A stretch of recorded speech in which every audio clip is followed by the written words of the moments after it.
Krishtianu gimn ijro etilayotganda hamisha yon tomonga qarab turadi.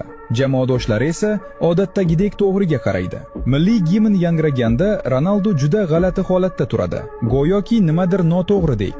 Lekin aslida bunga jiddiy sabab bor. Euro 24 da u har bir o'yinda shunday qildi va bu ko'plab muxlislarni hayratda qoldirdi. Ba'zilar u oilasiga qarayapti va shu orqali motivatsiya olyapti deb o'ylashdi. Lekin bu haqiqat emas. Hammasi Ronaldoning milliy iftixorida. Har safar gimn chalinganda u yon tomonga burilib, to'g'ridan to'g'ri bayroqqa qaraydi.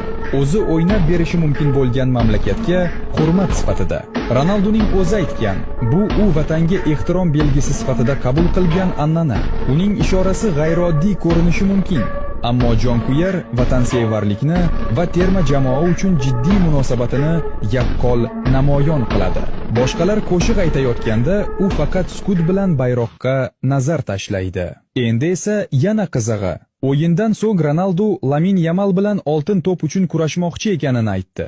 Unga allaqachon 40 yosh bo'lgan, ammo u hali ham yigitcha raqobatga chiqmoqchi va ehtimol yutqazishi mumkin.